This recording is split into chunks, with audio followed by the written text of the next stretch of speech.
Some people love free coasters. Some people love cassettes. Some people love both.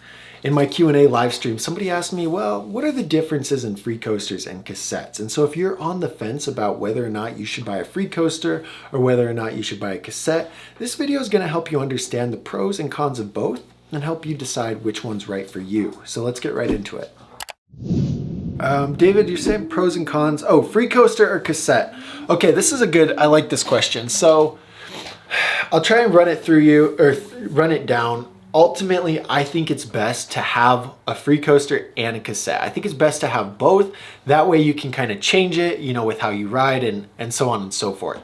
So if you start out on a cassette, try and buy a free coaster wheel that you can switch it out with, okay? It's gonna add a lot more variety to your riding and it's gonna make you a better rider overall. So which one's right? Well, it really depends on what your desired riding style is. So for example, a cassette has instant engagement essentially. So when you pedal forward, that back wheel is going to instantly start moving. The caveat to that, or one of the cons to that, is that when you go backwards, when you're faking, the cassette is turning your cranks backwards. So you have to pedal backwards while you're faking. A free coaster has a thing called slack. And that means when you pedal forward, it takes a little bit for what do you call it? Anyway, it takes a little bit for the back wheel to start moving. And that's because the thing that bites into the driver has to spin and bite into the clutch. The clutch has to bite into the driver and spin it. So there's a little bit of slack in there.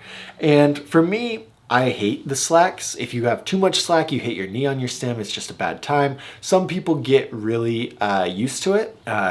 Some people, like me, do not get used to it. But because of that slack, you're allowed to fakie backwards without pedaling backwards. And I just want to say, that is so nice. So on the bike up above me, the Dark Wave, that has technically a free coaster. Planetary, it has a planetary hub, which is very similar. But anyway, riding that thing, I started not having to pedal with my fakies. And like, man, let me tell you, it is the most peaceful thing ever just to be able to 180 and not pedal backwards. Because recently I started riding this bike below me, and have been doing, anytime I do a 180, like I goof. Colin and I played a little game of bike where he's like, oh, let's do I think it was a full cab, and I messed up the full cab because my timing with the foot wasn't right. And anyway, there's pros and cons to both. So let's see, cassette instant engagement is a pro.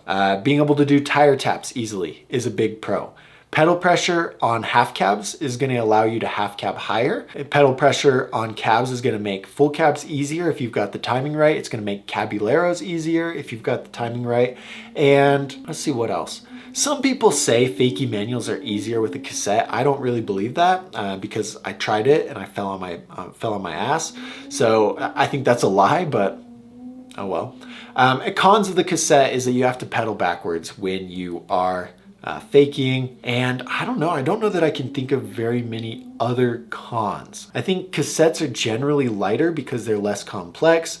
They're loud. That could be a pro or a con depending on how you look at it. Free coasters are a little bit heavier. They're a little bit harder to work on, and they require some maintenance sometimes. Sometimes you gotta grease it or degrease it or, replace the clutch, whatever. Like free coasters require maintenance, but you don't have to pedal backwards when you're faking, and that's nice. But they have slack, and slack sucks. And those are pretty much the main pros and cons of cassette versus free coaster. But like I said at the beginning, I really would stress you to buy one of each and just be able to switch them out because it's important to experiment with them and try different things.